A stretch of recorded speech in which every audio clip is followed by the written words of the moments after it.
I was born as Fatimah, daughter of Pir Muhammad. My father was an Indian. My mother is a Malay. So I have two cultures. I have the Indian culture as well as the Malay culture. My mother comes from Malaysia. She was born and brought up in Malaysia, and she came to Singapore. And my father was born and brought up in Singapore, but his family comes from Karinallur in South India. And my family comes from what is known as the priesthood family. Like in the scriptures, you have the Christians who have one tribe known as the Levites, who take care of God's people and of God's ministry. My family comes from a priesthood. So my great-grandfather was an imam in a mosque. My grandfather was an imam. My father was an imam. And today my brother is an imam in a mosque. And I have two brothers and two sisters. I'm the eldest in the family. And as a young girl growing up, I was also trained to be a religious leader because my family comes in that line.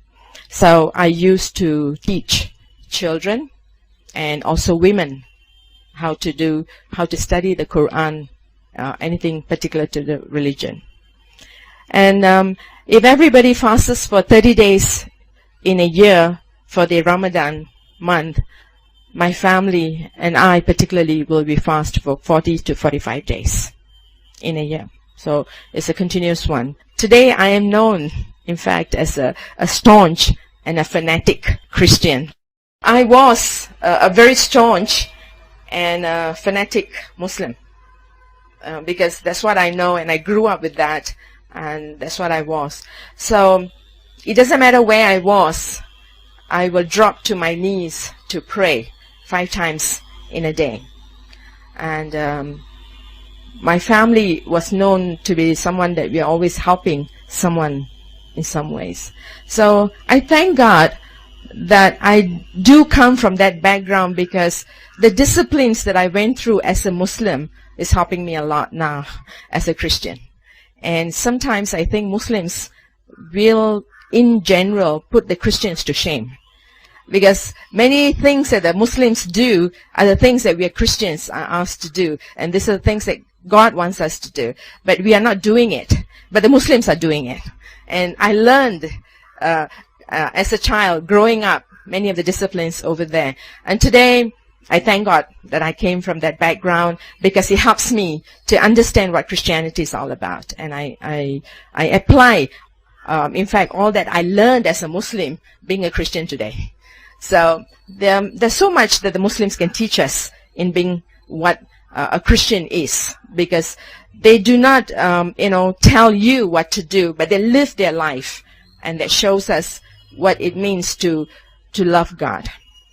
As a Christian, you have to be someone who accepts the Lord, then you become a Christian. In Muslims, you get born. As a Muslim, you don't get converted. You are born. And when you get born in the family, you're a Muslim. It's accepted that you're a Muslim. So you grow up as a Muslim. And you do not doubt about this God, about this Allah that's being taught about. So we grew up with that. One day, when I was in my early 30s, probably about 32, 33, I've just finished my responsibility towards my family. In helping my sisters and my brothers finish their education, finishing whatever, as the elder sister I was to my siblings, to help them come up. And when my youngest brother, who's 13 years younger than me, he was born very late, 13 years younger than me, has finished his 10th, as you call it over here, the Cambridge School Certificate, I was like, wow, I'm free now. I'm going to conquer the world, because I have been tied down with family responsibilities, and now I was ready to go and do whatever I wanted to do. And as I was thinking about this, I even have gone to the travel agents to find out where I can travel. I love to travel, but never have been out of Singapore, not even to Malaysia till that age, because I just stayed in Singapore all the time. So as I was thinking about it and making plans, I was struck down with a disease, not just one, 2 of it, no, 3 of it. One was that I was diagnosed with what is known as osteoporosis, which was depleting my bones at a very drastic rate. So much so that my bones were just, it was like as though it was just being washed out from my body. And I was wobbling, and my joints were all swollen up and was not able to move around. Then the other thing that I had was diagnosed with was rheumatoid arthritis that has again attacked all the ligaments in all my joints, and it was all reddish, and the third thing that I had was leukemia of the blood. And all three came at one go, and I was like, what in the world is happening? And of course, as a Muslim, I should have just taken it and lie down and die. Because Muslim religion is a fated religion. Whatever is given to you, you just accept it. You have no say about it. You see, my concept of God, being a Muslim, was He is a God and He's way up there. And He's a holy God, and we as human beings, we cannot come into His presence because we are sinners. So there's a big gulf between us and God. So there's no way you can go to Him. You can pray, you can, stay, but you have to stay at your place. You can't come to Him. That kind of a concept that we have in Islam. So, but for some reason, and I thank God that I had the fighting spirit, because when I was reduced to this, I was like, no way. Because I have struggled a lot as a child, and I've struggled along even in my young adulthood to, be a support for my family. And I didn't, I could not even get married because of my family and responsibilities. So I was like, I am free now, and I'm going to live my life. And this sentence of death was something that I couldn't accept. So, though as a Muslim, and though as a religious leader, and knowing all the things, I was like, my fist was up to heaven and say, how dare you do this to me? How can I possibly accept this? It's my time to live, and you take away my life, and you can't. And as I was thinking about it, one of my friends, the person that I know as a friend came to my mind. I used to be a teacher in a college. And in this college, there was another lady who used to be there as a teacher. And every time we will come into the, the teacher's lounge, she will be seated way over the other side, and I'll be seated over here. Not that we hated each other. It's just that there was a competition between her God and my God. And she is an Anglican. And when you look at her, there's no way you want to compete with her, because she's a very nice person. She will come, and before she sits down at her table, at the student lounge, and I know that she's praying. She will just stand there for a minute with her eyes closed and with her hands clasped like this, and she'll be saying, I don't know what she's saying, but I know she's praying. And then after that, she will sit down. And then, anything I talked to her initially was like, in every sentence, she had the word God. Like, my God can do anything. There's nothing my God cannot do.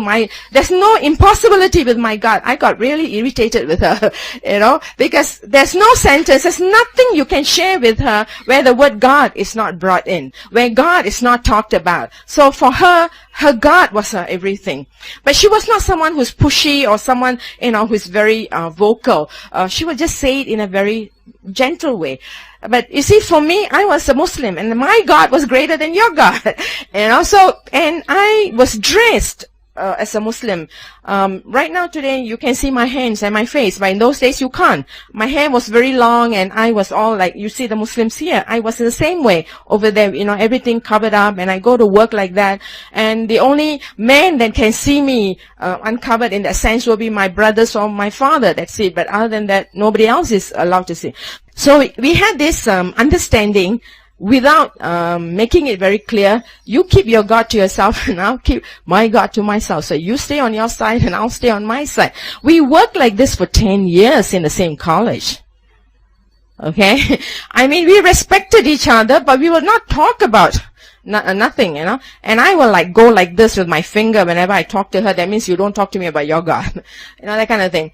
So when I was struck with this sentence of death, she was the one that I was thinking of. But by then, I've left the college. It's already 2 years that I have moved out from the college, and I don't know where to contact her. But of course, being an intelligent woman that I think I am, I should have gone to the directory to look for her, her phone or something. But it didn't occur to me. I was just lying down in bed at home, and I wish I could speak to her. I was just thinking like that. And the phone rang in my house. And my brother comes and says, your friend is on the line. And I was like, no, I'm not interested in talking to any friend. But I said, okay, I'll just take the phone. And guess what? She's on the line. Okay, it's 2 years that has passed by since I've seen her or spoken anything. And I don't know where to get in touch. And I'm just thinking, okay. And then she comes on the phone. And I was like, really? It's you? Then I said, I was just thinking about you. And she says, yeah, I was thinking about you too. Then I said, that's unusual. Then I said, can I come over because I need to talk to you? I've got something on my mind and I need to. She said, yeah, sure, come on over. And I dash all the way down to my flat, and then I pick up a cab and I dash over to her house. She's staying near the airport, which is like, if you're taking a taxi, it will probably take you about an hour to get there, which means it's really quite far. And I get to her house, and she knows I like to take tea. It's been 2 years, and she still knows I like to drink tea. So she's making tea for me. She says, take a seat, I'll make the tea, and she's making the tea. I'm sitting in the kitchen with her, and I'm like, will you please sit down? I want to talk to you. I'm not interested in the tea. I got to talk to you. And she says, yeah, go ahead, talk to me. And I'm with tears pouring down my face. I'm telling her within 3 months, the doctors have said that I'm dying. I'm going to turn up a cripple, and I'm dying. And she's still going on making the tea. And I say, are you listening? She said, yeah, I am. And I was like, did you hear that I'm dying? She said, yeah, I heard you. Then I say, and she comes up with her classic statement, but with God, yeah, I want to hear about your God. What can your God do? Can your God do something for me? And she says, yeah, he can. There's no problem. All you have to do is just tell him and he will work it out. I say, really? Then I said, okay, please sit down and pray. And then I say, are you supposed to do something like maybe pray for me? Can you pray for me? I'm asking her, okay? And she says, do you want me to pray for you? I say, yeah, that's why I came all the way here. So can you kind of pray for me? She says, yeah, okay. And I'm seated. I wear glasses, as you can see, but my eyesight is improving, so I don't have to sometimes put on my glasses. And I'm looking at her with my eyes open. She, with her classic way of praying, she sits down, folds her arms like this, closes her eyes, and she prays. Until today, I can tell you exact words that she prayed that day. She says, Father, your daughter has come home. Please help her to know who you are and help her to come home to you completely in every way. In Jesus' name I pray. Amen. And I'm like, you finished? She said, yeah. Then I was thinking to myself, if somebody who's got a headache, a short prayer like that is okay. I'm dying, And I thought maybe you're supposed to have long prayers so that I don't know. I was thinking you have to talk to God a lot, okay? And that was it. She didn't tell me anything about Jesus. She didn't tell me anything about any God or anything, nothing, okay? This was her prayer. That was it. And I was like, nothing happened. No thunder from heaven or what do you call lightning. Nothing happened at all. And I'm like, and she says, okay, drink your tea. And I'm like having my tea. What in the world did I come here for? No? I felt very disappointed. I can use all the D words. I was disillusioned, discouraged, because I'd come all the way here thinking that, something is going to happen, and nothing happened. Okay, and then after that, she says, I'm very busy, can we see another day? So not when I was in that kind of I would thought she would spend a little time with me. I got dismissed somehow. So this time, I didn't take any cab, I didn't take any bus, I started walking, not knowing what to do, okay? I was really, if somebody's dying, I don't know what you're supposed to say, but I know what I will say the next time when I see someone who's dying. So I walked home that day. I don't know how long it took me. I just dragged myself home and went off to sleep. And the next morning, I had a doctor's appointment. So I went off early in the morning to the doctor's. So from 8 o'clock right up to 12:30, they did a lot of tests on me, like blood scan, bone scan, I don't know what scan, so many tests. They sent me from one lab to another lab, and I did all the tests. And I finally came back at 12:30. The doctor said, can you go out and have lunch and whatever it is, come back in an hour's time. We have to do more tests on you. And I was like, I really was very tired. And I said, yeah, but why? You already finished everything. No, we just need to do some more on you. So can you please come back? I said, okay. So I just went out to the canteen to have something, and then I came back. And 1 o'clock again, from 1 to 5:30, all over the same test, everything that was done in the morning was redone on me again in the afternoon. And then after that, about 6 o'clock, they called me into a small room. It was really very lighted up. We had about 6, 7 doctors in that room, and they put up all these scans they have done, all my my bone scan, everything. They put it on the place there, and they would say, this was done on you a month ago. This was done on you 2 weeks ago. This was done 1 week ago, and this was done in the morning, and this was done in the afternoon. And I was like, I'm tired, okay, and I'm like, I want to go home. I'm not interested in a biology class right now. Can I say, so what? I'm not even paying any much attention to it. I'm just tired, so the whole day I've been there. So the doctor said, will you please take a look? I say, yeah, so what? Suddenly, the bone structure caught my attention. I looked at the first one, it looked quite bad. The second one was worse, and the one that taken last week was terrible. You see, my bone structure at the joints, especially my wrist and my ankles, the bone has become like spikes.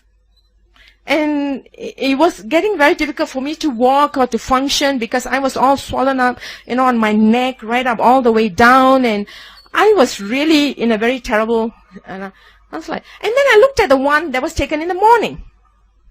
It looked perfect. Then I looked at the one in the afternoon. It looked perfect too. Then I say, is that me? Is that me? Yeah, it is. And that's why we need to talk to you. I say, yeah, really, what? Are you seeing any other doctors?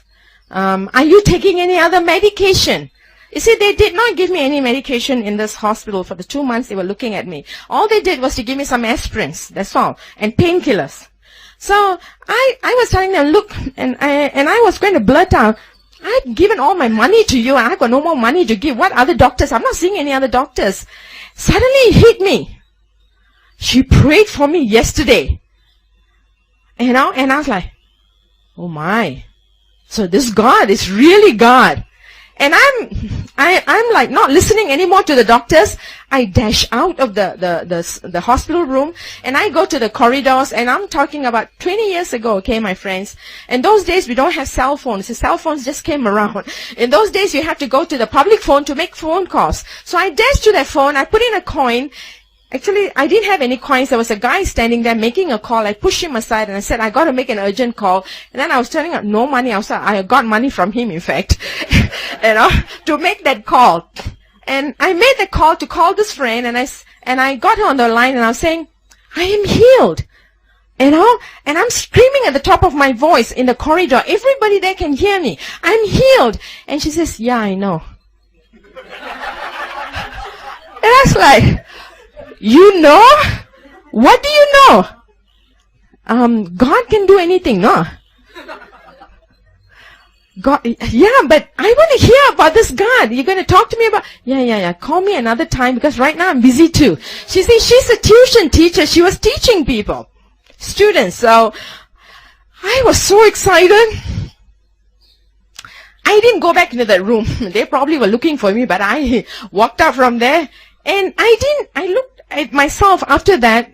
There was no more swelling in me, nothing. Okay, there might have been in the daytime when I came in there. I didn't realize it. Okay, but I was like, what's the word we use? Born again? I was really born again at that time. I have received healing. And I was so excited. Then I was like, wow, He's God. He's really God. And He has healed me and I am okay. I was really excited, okay? And I'm still excited till today. Okay? So, Again that day, I walked home from that hospital. I was excited that I am healed now. I was well, and I walked home that day. And I would like to tell you that the very next day itself, I accepted God and I became a Christian. No. I started looking around. I didn't make any appointments with my friends after that. I started testing this God. I looked at my mother. She had fallen and she had a swollen ankle. And I didn't really pray out loud. I just thought into my heart, if you are really God, you will heal her. Okay? That's all I said. Next morning I woke up, I went to see my mother. She's okay, she's healed. Then I started going around looking at my auntie, then my uncle, then my brother. Each one, okay? For the next 10 days, I tested this God. Gideon only tried 3 times, but I tested for 10 days whether he's really God. I said, if you're God, if you heal me, you can heal. So I started doing this for the 10 days. Then after that, I started reading the Bible. I had a Bible that was given to me when I was 16 or 17. I can't remember. And usually I throw stuff away when we move. But even though when we moved house, I apparently did not throw this Bible away. And I remembered that I had this Bible. So I went into it and I picked it up. And it was in a King James version. The thee and the thou, you know. Though I'm brought up in the British way of learning, the thee and the thou is not my cup of tea. So I had a hard time reading the Bible, but my friends, within 2 weeks, I have finished reading the Bible 50 times. I started from Genesis and I'll come to Lamentations, I skip it. Then I'll go to Song of Solomon. Song of Solomon is really a love story. And I was like, good God, this is a Bible. What is this book doing in this Bible? Is this really a Bible? Oh yeah, it says it's a Bible. So, you know, I'm an Indian. Okay, though I don't speak the language, I didn't grow up speaking the language. I'm very conservative. So when it comes to the language, it was really very explicit. And I said, God talks like that? Then I will skip the ones that I'm not very, don't want to read. I'll just go off, but I will go back. But I'll come back to the New Testament. I wanted to know who was this Jesus. I really wanted to know who he is. So I will go back again. I will read the gospel. I'll read. Then after that, I will walk up and down in my bedroom and I will talk to him. You're really great. No, you came among us and you revealed yourself to us, that kind of thing. No, I was just talking. And came a time, I just felt that I cannot stay as a Muslim anymore. I had to accept this God. So finally one day, it was about by 3 weeks now, coming to the 4th week, I got up. I go to bed very late anyway, but that day, about 12:30, 1 o'clock, I went to the kitchen in our flat, and I've read the Bible so well, I know where each one, the story is and everything. So I turned to the book of Acts, chapter 9. And I opened it up and I put it on the floor on the kitchen. And I was telling God, I said, look, this guy is a real rotten guy. This guy killed so many of your people. But you were so marvelous, you know. You came and you helped him to know who you are. He saw you. And after that, he became your servant. And he wrote all the other epistles for you. You see, I'm not saying that I'm going to serve you, but you see, I'm born in this family. All I know is Allah. All I know is about this God. But you see, it is not he who's God. You are God. So now you have to help me to see you the way this guy saw you. Now, until I see you, I am very sorry, but I cannot come with you. Alright? And I don't think I finished my conversation with him, because that night, that kitchen that I was standing on didn't look like a kitchen anymore. Suddenly there was a great bright light that flooded that whole kitchen that I was standing. And I mean, today as I look out, I thank God for the sun that's out, and I appreciate the brightness. But it was nothing like what I saw that day. That whole place was just, and it was such a glorious, light that flooded that place.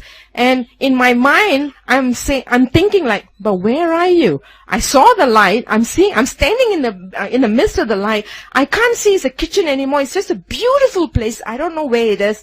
And I'm standing and I'm thinking, but where are you? This is what is going on in my mind. And since I'm thinking, where are you? I hear this loud voice that came through the window. It was the loudest. You probably have loudspeakers and you're hearing me loud and clear today, but that voice that came through was much louder. It was quoting me John 1:1. In the beginning was the Word, and the Word was with God, and the Word is God.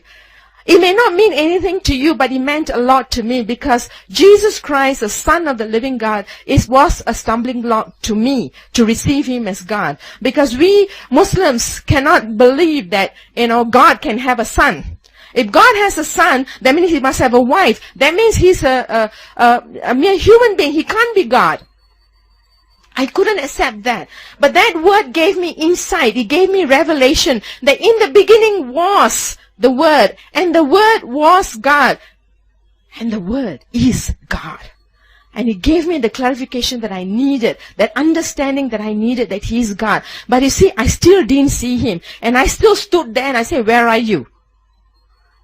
Okay, I wasn't satisfied with just the light. I wasn't satisfied with that word. I wanted Him. I wanted to see Him. And it wasn't very long. With that split second, He stood in front of me. You want to ask me how He looks like? My friends, my English language is perfect. And when I think like in English. I don't speak any other language more than English. But I don't have any words to describe how He looked like. He was such a tall person, and He was so glowing, so beautiful, so handsome. I walked this earth. I've been to so many countries. I still can't find anybody who looks like Him. Okay. And He stood there just before me, and I was captivated by His eyes. Till that moment, till that day, I'm 30 plus at that time, I have never known what is love.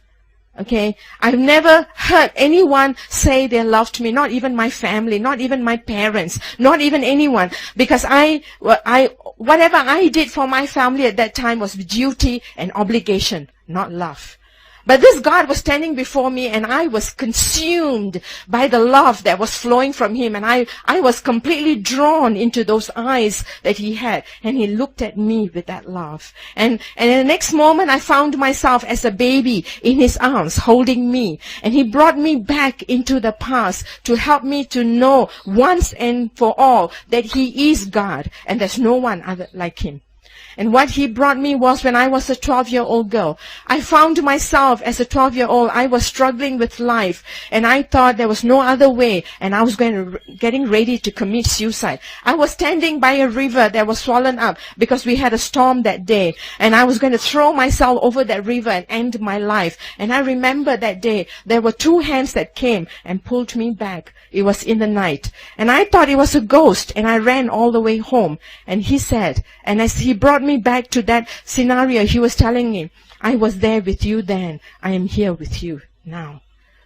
And then He took me back to another stage when I was 28 years old. This time, I was going to commit suicide from the highest building. Because in Singapore, we have just started tall buildings, and it was known at that time. Many people were committing suicide by jumping off the buildings. 28 years old. I was with another crisis in my life, and I didn't know how to handle it. Again, I was getting ready to jump, and again, that time, there was a hand that came and pulled me back. And God says again, I was there with you then. I am here with you now. And my friends, that was it. That settled the issue for me, that He is God. And I went down on my knees. I had no one to lead me in sinner's prayer or anything, but I just went down on my knees with tears pouring down my face. You are my God, and I give my life over to you. From henceforth, I will walk with you. I am yours. That was my decision that I made in 1985 in April. And 2 weeks later, and a week later, I went for baptism.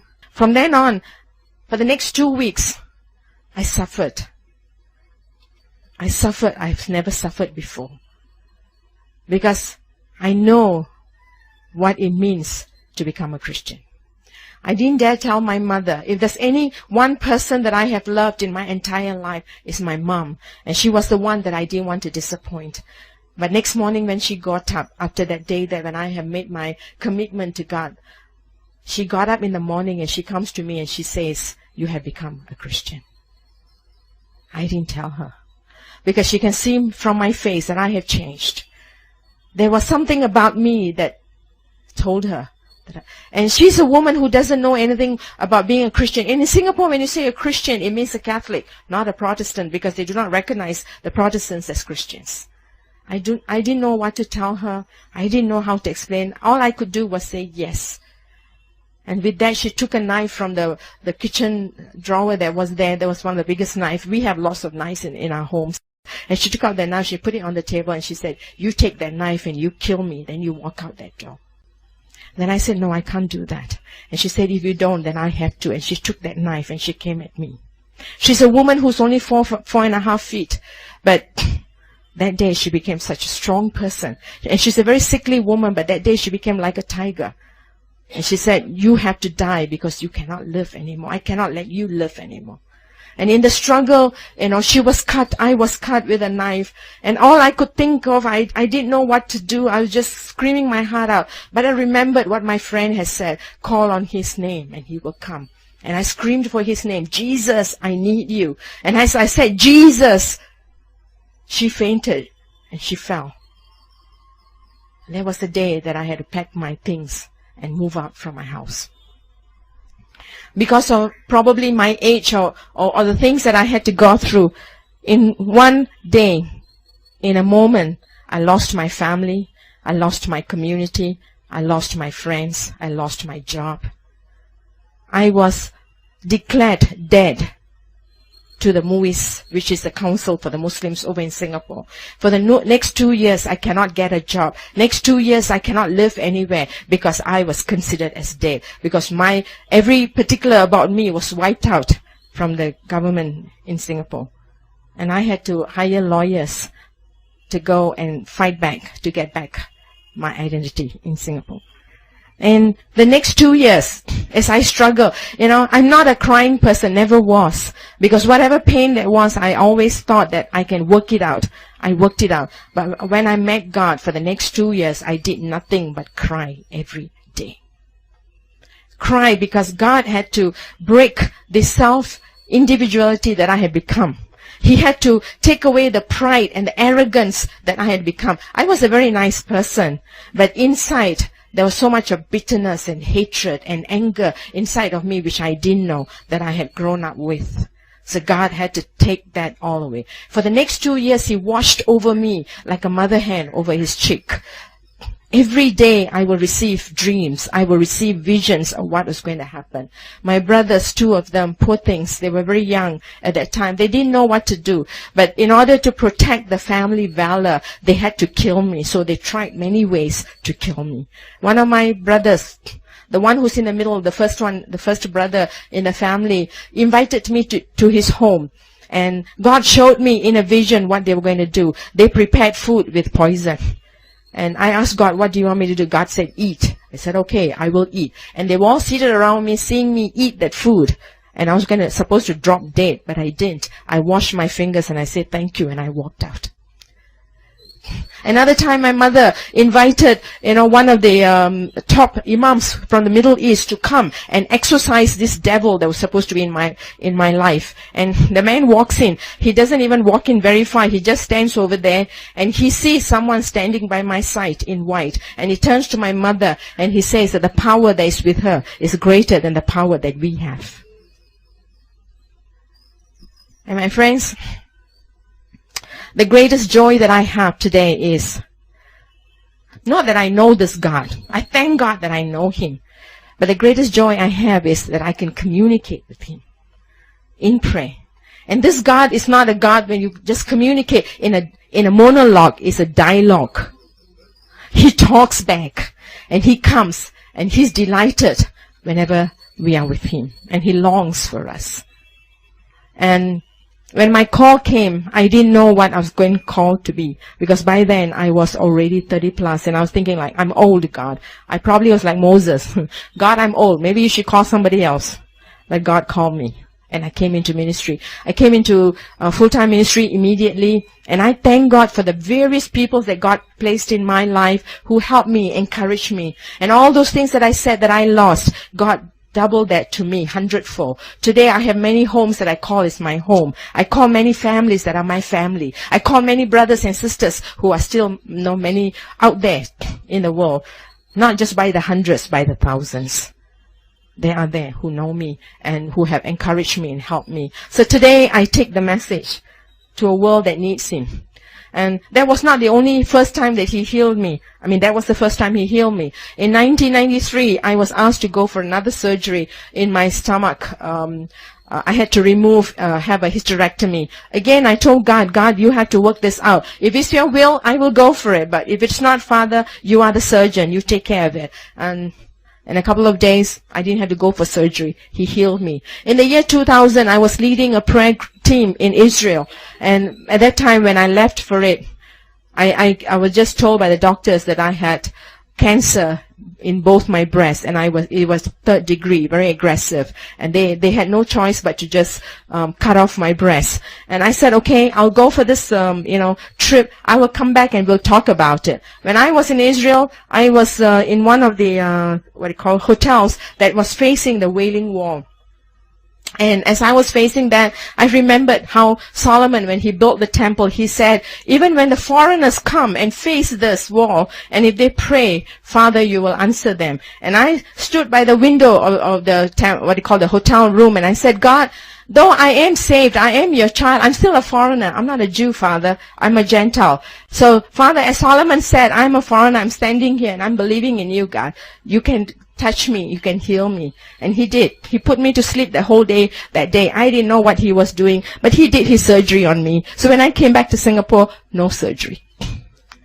So I can share many, many testimonies of what God has done, but many that he's still doing today.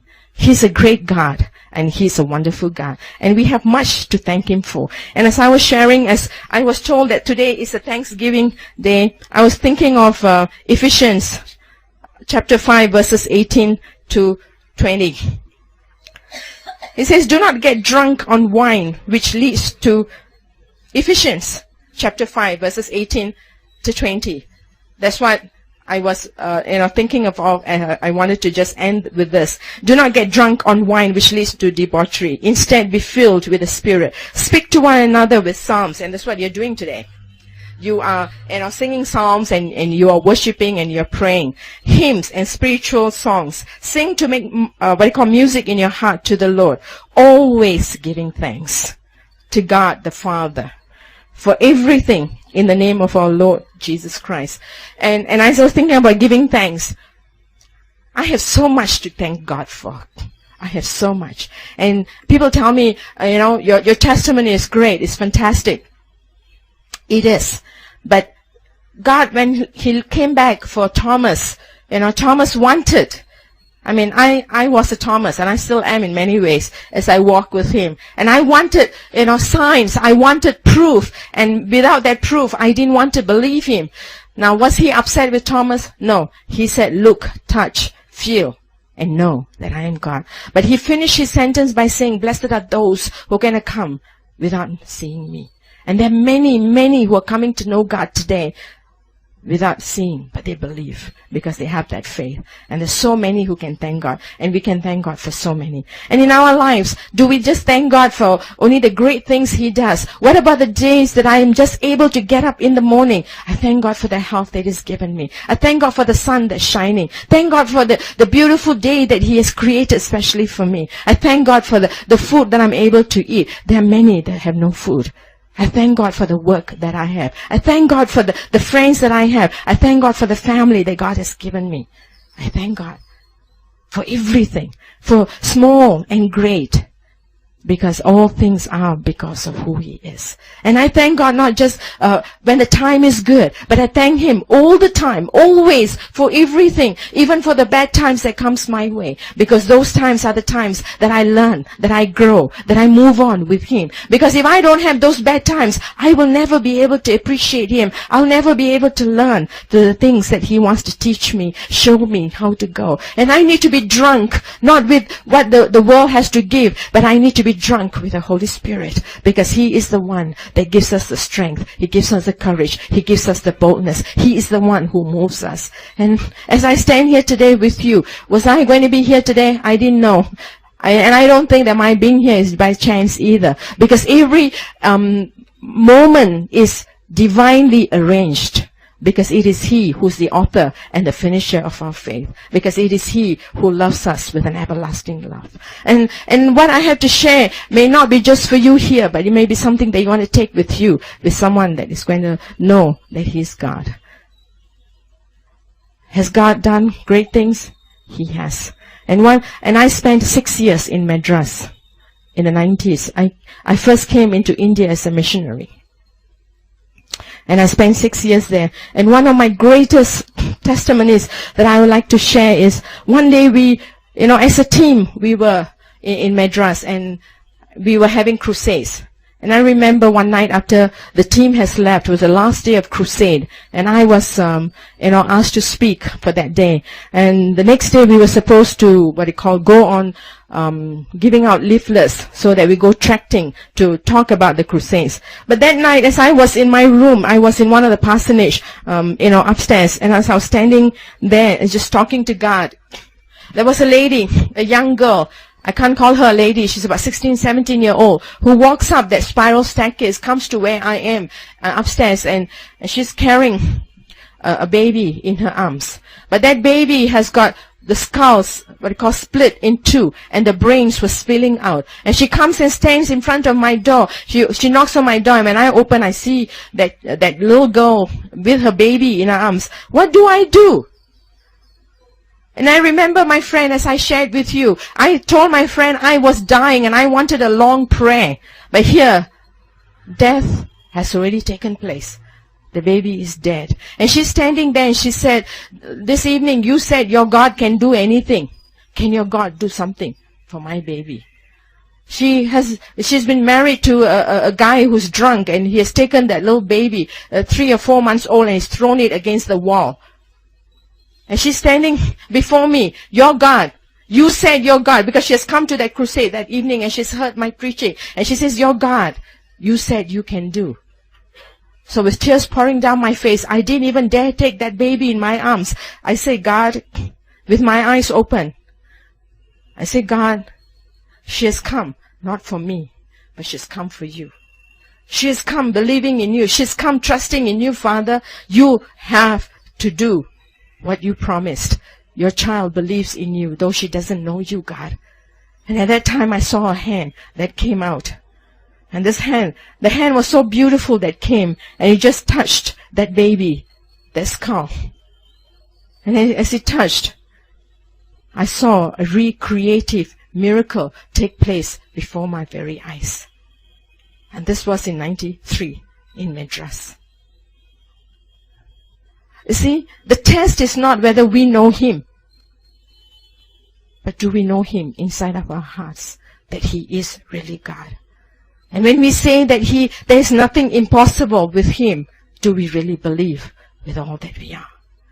Because there's a world out there, especially India. My cry, God, India for Jesus, and Jesus for India.